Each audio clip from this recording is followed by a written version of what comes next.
Chào mọi người, mình là Phương Anh, giảng viên khóa Pre-Senior và Senior tại The IELTS Workshop. Và trong chuyên mục Exam Room ngày hôm nay, mình sẽ mang đến cho các bạn một bài mẫu gồm 3 parts trong kỳ thi Speaking của IELTS. Và đây sẽ là mô phỏng một đề thi thật ngày 30 tháng 5 tại British Council. Và 3 chủ đề cho ngày hôm nay sẽ lần lượt là 1. Work and Study, 2. Being Busy và cuối cùng phần 3. Pressure and Technology. So, without further ado, let's dive right in. Welcome to the IELTS speaking test. May I have your ID, please? Thank you. All right. Let's move on to the first part of the test. So in this part of the test, I'm going to ask you a number of questions about yourself. So, do you work or do you study? For now, I am currently working as an English teacher at the IELTS Workshop, an IELTS training center in Vietnam. And I've been working here for well over 2 years now. Why do you like your work? My job as an IELTS instructor is actually unrelated to my major, which is International Business Economics.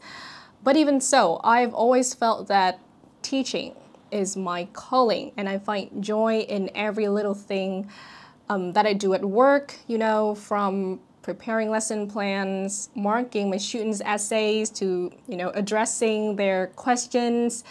Of course, they may sound a bit tedious to any normal person, but to me, it's very rewarding. Do you work best in the morning or in the evening? I don't know about others, but I tend to start my day in a very foul mood.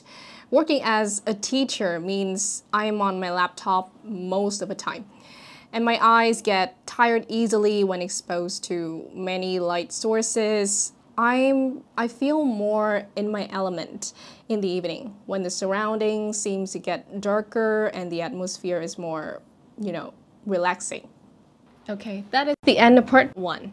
In the next part of the test, you'll be given a topic card, and then you'll have 1 minute to think about what you're going to say, and then you'll be given 2 minutes to speak.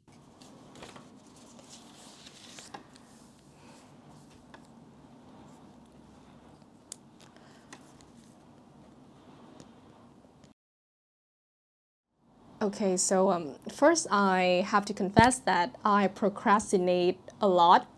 And it is due to this very bad habit of mine that I'm sometimes swamped with deadlines. And there was this one time when it got, you know, so hectic that I could barely catch a breath, which was when I had to simultaneously juggle my research project and my graduation thesis. So, as I mentioned, my university major doesn't have anything to do with my job, which involves the teaching and the learning of English. And for me, who's always wanted to become an established teacher, one of the prerequisites for my master's degree would be to have experience in this domain. And in an attempt to fulfill this condition, I took on a small-scale study on the subject of learners' autonomy in a local university, and it's just so happened to coincide with the submission deadline of my thesis paper. And to make matters worse, I also had evening classes to teach. I couldn't afford to underperform, so I tried to plan everything to a T. The AM, the morning, was solely dedicated to my research, which involved gathering, interpreting, and consolidating data. And in the afternoon, I rushed to finish my dissertation while squeezing in some time for lesson planning as well.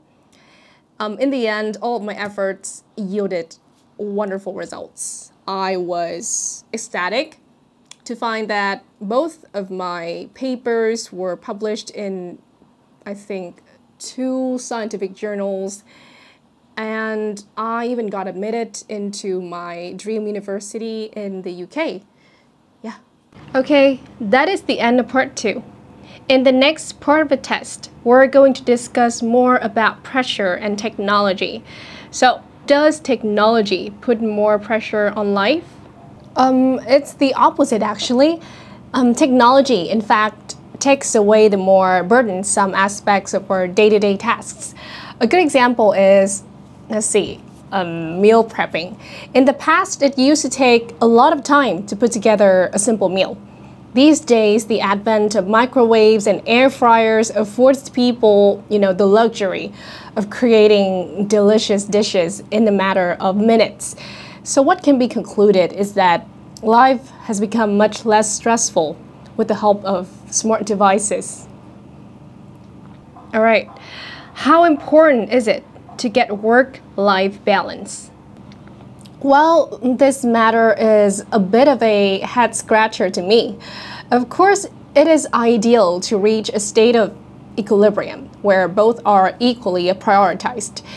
Simply put, if one gets carried away with work and neglects his family and friends and himself, that person will risk jeopardizing his own mental health, which means he cannot work as effectively. And on the contrary, those who are too carefree and fun-loving won't get far in life since they do not spare enough time nor effort for professional development. And I think striking a balance between career and leisure is therefore key to a happy life. Is it harder or easier to get work-life balance in the future? Given how popular the hustle culture is getting, I would say it's the former. The job market is growing more competitive every passing day, and so many people, especially the young ones, are willing to put in the extra hours to increase their net worth, sometimes at the expense of their own personal priorities. Middle-aged employees are no exception, and in countries with strong work ethics like Japan, overworking to the point of self-neglect is actually a serious matter. Thank you. That is the end of your speaking test. Sau đây là những vocab highlights hay còn gọi là những phần từ vựng ăn điểm chúng ta có thể áp dụng cho những topic như vậy.